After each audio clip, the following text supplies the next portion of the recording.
Good morning, everybody. Thank you for the invitation. I'd like to speak about the value of our personal data.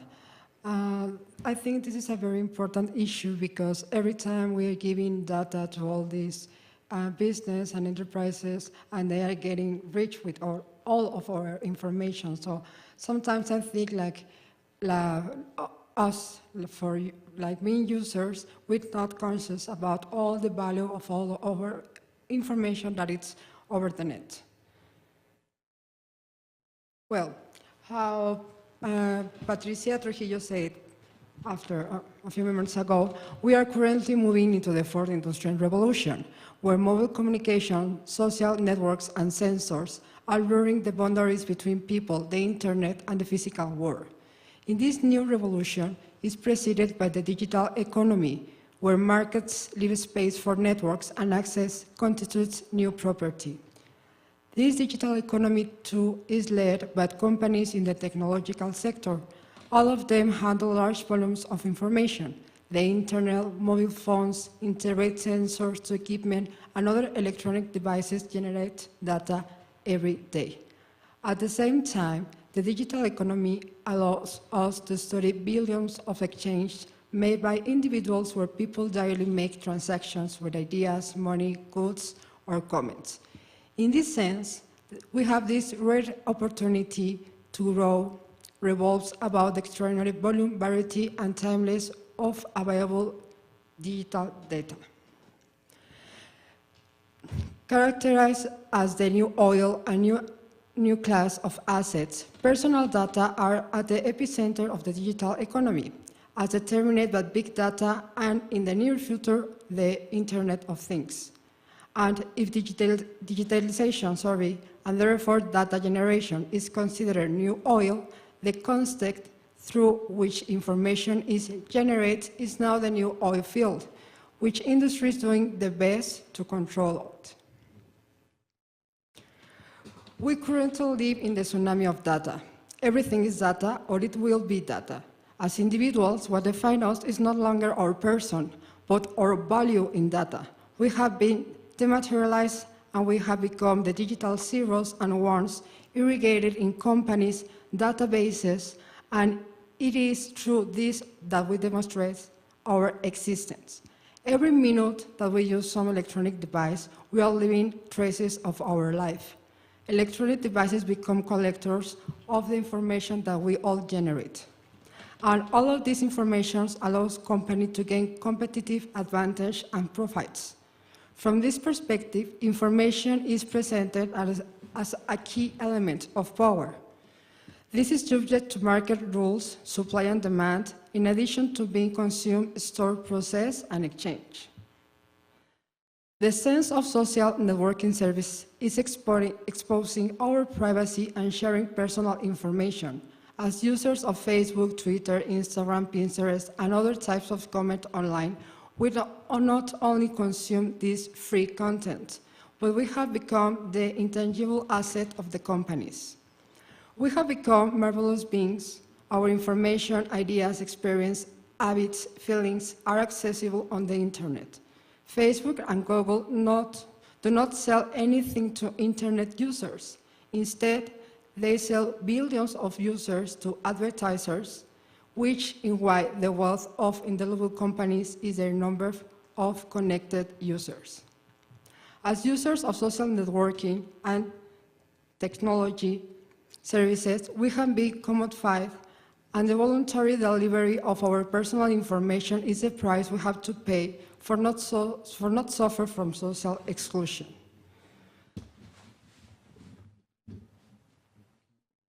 Described as a revolution that will transform how we live, work, and think, the World Economic Forum defines big data as a collection of data sets too large and complex that they become difficult to process using available database management tools or traditional data processing applications. The concept of big data refers to the large amount of data available and the existence of an enormous amount of data that can be used for different purposes. At present, we are constantly transmitting all our information. That allows us to know that we still exist. that we are in constant activity and even measure the variations of our behavior. That is why big data is the holy grail of behavioral knowledge. Through data analysis, companies can decide personal advertising strategies for other companies. The search of the creation of better services and products is based on the profiling that companies carry out through our habits in the use of devices. For this reason, both the information obtained through social networks and through the browsers can be used to offer publicity based on people and interests in a very effective way. On the other hand, the Internet of Things has been defined by the European Union as the next great wave of economic and social innovation, enabled by Internet. These have been valued by the year 2020 in more than 1 trillion euros. 70% of the digital universe is created by ourselves through our daily interaction with electronic media and services. In this perspective, the digital economy is based in all the information we generate, although we have or not become aware of. Internet is a largely free service, and the exchange of personal data is the price we have to pay for this access. And while some people are willing to pay for this information, others consider that the use of their information, often without consent, can constitute a violation from the privacy. But how can we measure trust on companies if we're not aware of the value of our personal information has in the digital economy? What is the value that, as headlines, we give to our personal data? In 2040, Sam Buckles addressed the problem around the monetary value of his information. He decided to sell his data in an auction through the internet. He received 288 from the next web page for his information. Among the information he put on sale was personal profile, conversations via email, online conversation, his stocks, consumer preference, and his web browsing history. Referring for the causes from the action, he argued, "I've read that personal data is worth less than 50 cents at the moment, so I guess I have added a lot of value to my data. On the other hand, I have sold my most intimate information. I don't know if there is an amount for it." And it was so. According to a report of the Financial Times, advertisers were willing to pay 0.0005 per person for general information, such as their age, sex, and location, or 50 cents for the same data from 1,000 people. In the year 2013, the newspaper published on their website an interactive calculator which allows to explore the value of our data. Why, for our users, our personal data is the value or has the value of a Big Mac. Well, that's the way we estimated in 2013. In a study carried by Carrascal concerning a measurement of the value of the personal identifiable information of web browsing information, they came to this conclusion. By means of the price actions of the data provided during the web browsing of 168 user subjects who lived in Spain, carried out for 2 weeks, information assessments were extracted with different contexts. The results showed that browsing history was valued at around 7 euros or $10, and the age and address between 25 euros or $36.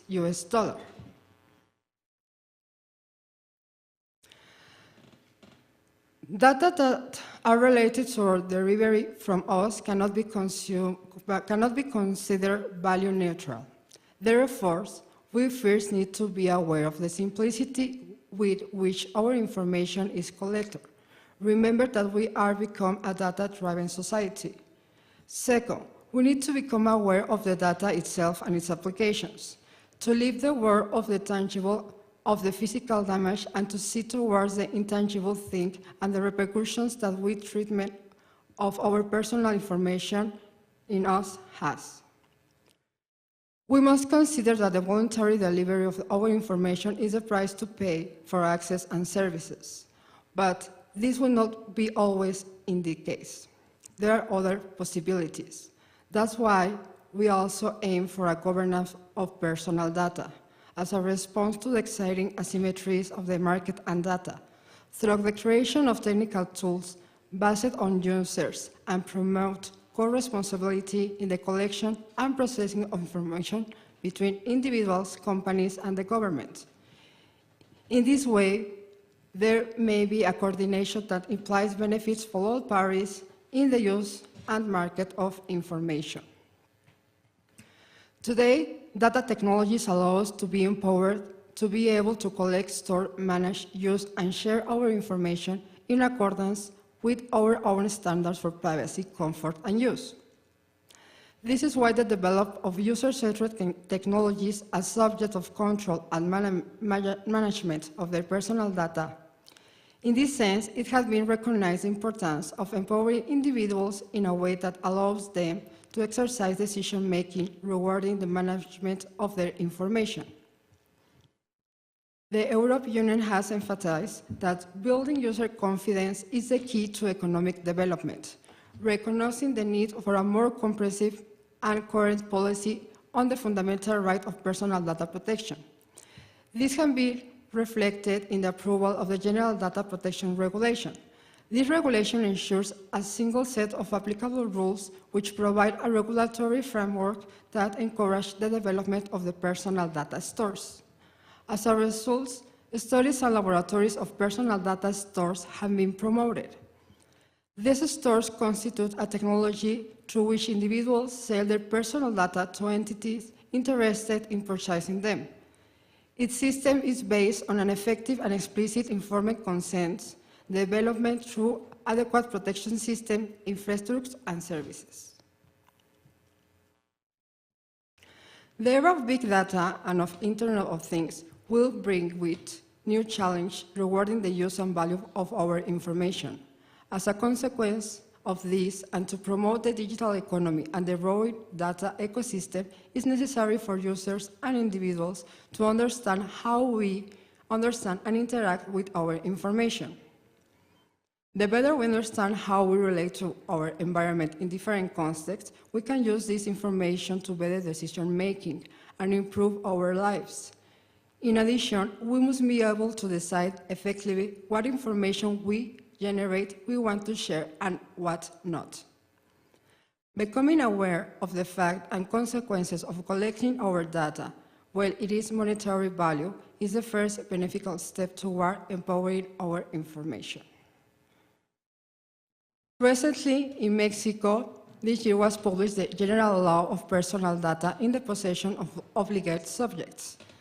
This law comes as a complement to the general law that guarantees us the right of access to information. So now all the laws in Mexico, the federal laws and state laws that calls personal data, have to be harmonized to be in accordance with this new general law. Thank you.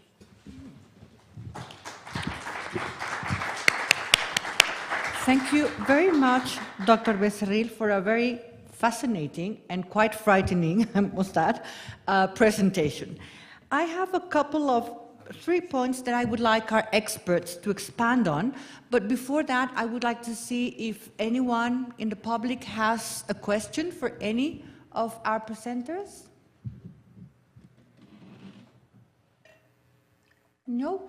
Okay, well, what I wanted to ask our expert on personal information, and excuse my ignorance, I have no idea about the subject, so probably my questions will be very simple. But first of all, are we dealing with particularly privacy problem? Is this what it's all about? Is it about privacy of the individual, of the human right? The second thing I would like to ask is about the right to forget. Oh, yes. How do you assess who decides who has the right to forget and what kinds of things can be forgotten and which others have to remain in the cloud or wherever? And the third concerns theft of identity. What about it? I mean, who regulates that? You know, my questions are coming, I have to explain our Korean colleagues, from a very Mexican perspective. In Mexico, if you go to a bank, you are basically violated in all your privacy with all the things they ask because of money laundering, because of drug trafficking, organized crime, but you are basically exposed. And also in terms of theft identity, it's something very common. Credit cards, debit cards, and suddenly you know you owe the bank millions of pesos because someone else pretended to be you. So those are the questions I would like to ask our colleagues, both from Korea and from Mexico. From Mexican perspective. Okay, we have to be conscious because all this, every time, every minute, every second is recording our information. And there are really intrusive dispositive devices, really, by design. For example, in Europe, they have been working with privacy by design, but this is like intrusions by design. We don't have it. And for this generation and my generation, we always, all information, we're giving all this information every time without thinking to network, to Facebook, to Google, because we saw something, we instantly take a picture and put it on the net. So we don't think. No. It's not privacy, but because our privacy is here. The definition from privacy from other generations can be most control subject or a controlled place. But for new generations, our privacy is here and it's in Facebook. I only share it with my friends. It's in Facebook. It's private. So we have to understand that there have been a really change in the definition of privacy. How we live privacy and how the new generations are living privacy is really different. So from that context, maybe it's not about privacy, it's about being conscious of what information we give it to everybody. Because every time you put something on internet, it's not private anymore, it's all there and you can take control and you can control it when you send it. And that's why we take to the next one, the right to forgotten. The right to forgotten it came from the Strasbourg court, from this subject about Mr. Mario Costeja in Spain. He asked to Google to get down some links about information that was really antique about him, because he has these problems like 15 years ago with the security system, and he has to pay, and he has all the information on the net. It was really old information, and it causes some damage to his image and to honor. So he asked to Google to take off that links, that pages. Google said, I didn't put it, it's legitimate information. And then it comes to the Strasbourg, to the Corte Europea, sorry. And the court says that yes, Google is responsible for all the indexed pages, because in other way, the people didn't know it, or they can know it unless Google put it there.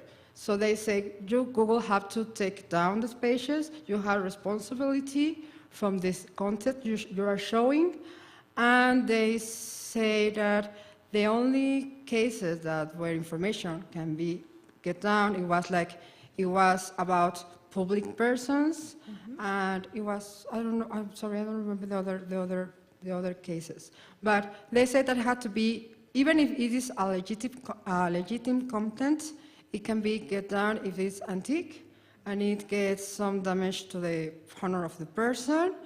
And the problem here, I think, is that they put in Google's hands what information can be there and what not. Google have to decide if they keep the page or they take off the content. So this is an enterprise, this is a business. This business can decide what information can we see or what information has to be there or what not. I think that has to be about the The judges have to decide, not Google. But Google now in Europe is deciding what information can be there and what information cannot be there. And about the thief here in Mexico. Okay, we have all this bank online. It's really sure. I have some friends that work there in security from banking online. But maybe the problem is that we are not living in a context where we can take all the information here and save. Because the security in these programs, they are secure, but the security is as secure as the insecurities of the people.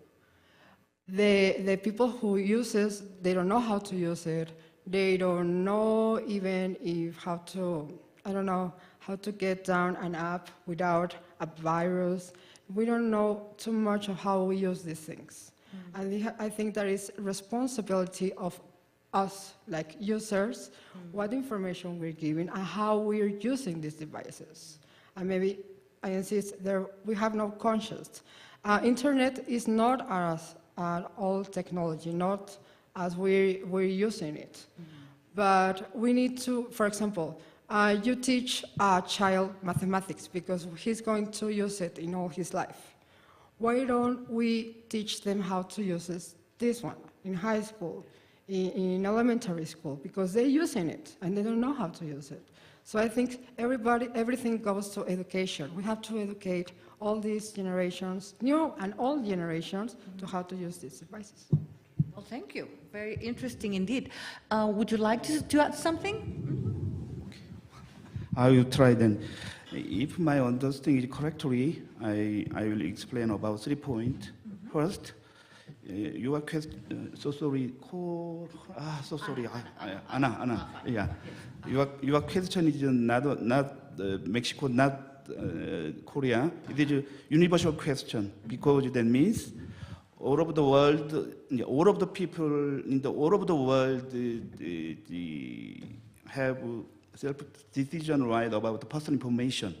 And then government, on the Google or Facebook, justify my information dealing or use or the co-sharing.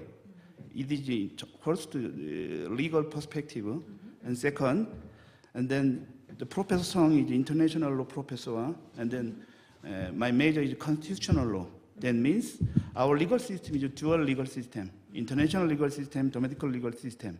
That means in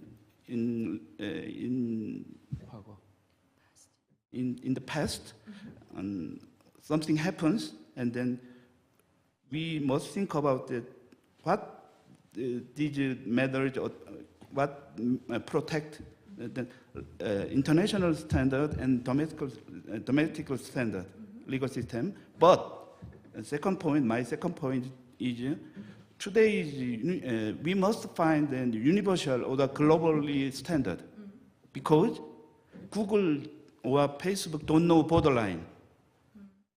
Okay, Google collect all over the world the personal information. That means domestic legal system, international legal system, not only but also we must global legal system or the global legal standard. That means the first frontier is the EU, and then all over the world, all over the country just follow the standard. That means in the we must 언젠가는 뭐예요? In the future, so thank you very much. In the future, we must harmonize domestic legal system and international legal system, and then we must one global universal standard. Third, recently, we must think about that we are living in the artificial intelligence society. That means in artificial intelligence society, no more human. That means machine or computer, IoT, collect automatically all over the world, all of the information. Very, very, very dangerous society. 1 year or 2 years after, I don't know the future. That means in artificial intelligence society, we must think about globally and then universal standard. Our proposal is that means, yeah. Thank you very much. Well, yeah. Amaury? I have a very specific and brief question. It's just out of curiosity. Well, you are scholars and you also work with flows of personal information. What do you think about services like, for example, Dropbox? So that kind of cloud storage services and security of your information, because many of us use those services because it's very comfortable. So you don't need to bring your USB memory or whatever in order to work in different computers with the same information. So what is your personal opinion about the use of those services regarding security? Would you like to say something? 이 판이 커졌어. 이게 뭐? In my opinion, using cloud services,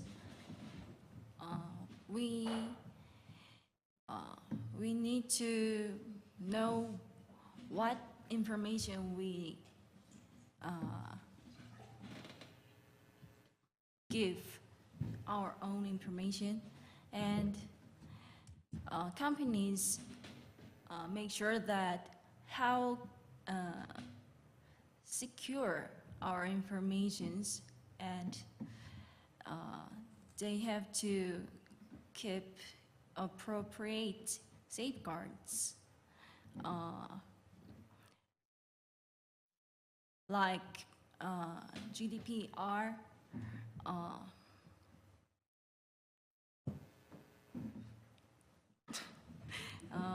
GDPR regulates this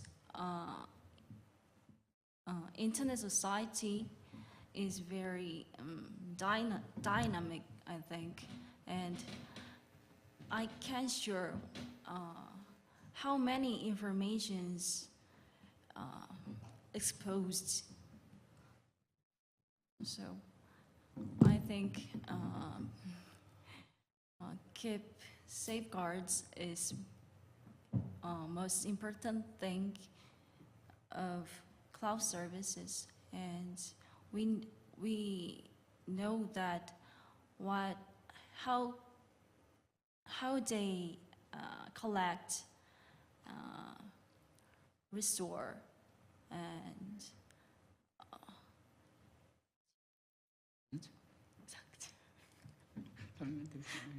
delegate our informations more clearly. Do you use it? Yes, I use I it. think there's a convenience comes with risk. Yes, that's the problem. And then how much we sure such a kind of risk. It is it means that the Professor King said that it is a kind of global standard. That means, if my understanding correctly, the cloud service, we can use cloud service, but we don't need, we must need, 반드시 할 필요는 없다 뭐라고 그래야 돼? It is not necessary. It is not necessary to use cloud service, and then to regulate for cloud service, 3 types. First type is American type. We don't need to regulate. Then third type is Russia and Chinese. That means localization. That means all of the storage must in Russia and China. We don't understand that. First, American style, we don't understand. Third type, we don't understand. And then we must middle type. That means in the time, we must first we will regulate domestically, and then how many information, how sensitive information, who are regulated in this content of the scope. We first domestically regulate, and then internationally, then added the standard, and then in the future, more we must 정교하게, accurately, we must accurately the legal system. I think that, yes. Thank you very much. I think the cloud is secure. We are the Yes. insecures. You have to, you need your password, we can encrypt our information. I don't know, there are clouds, they're working, the technological sector is working to give us like these tools that are really convenient and easy to use, but we need to know how to keep them secure. Because sometimes we don't know, I don't know, who knows here that they can encrypt the information here in their devices? Or you have double verification. I don't know how many of you use double verification. We don't know how to use it. So we have to learn how to use it, and we have all these tools to give us all these facilities to take our information everywhere with us, but at the same time, we need to know that there are security tools that we can use it to keep it safe. But I have mine and I use it and it's really convenient. Well, thank you very much to all our speakers. May I reiterate our gratitude to the Korean Embassy again for bringing this group of colleagues, and of course all the speakers here. And I don't know whether Amaury would like to say something or. Just to, again, to appreciate the efforts of the colleagues from Sungkyunkwan University and the Embassy of Korea, and also our colleagues from NAM, who kindly decided to gather here and to have this interesting conversation about international global issues regarding law and security and well, the other topics that were discussed here. Also appreciate the public. It's a small one. Unfortunately, our students are on vacation Yeah, right now, they're so we don't have so many on the beach audience. probably. But I believe that everybody was happy for the interaction and for sharing knowledge about those specific issues. So Okay. we again thank you, the chairs, the participants, the embassy, and the for facilitate this exchange. So thank you very much, and enjoy your time in Mexico. You're very welcome. Thank you.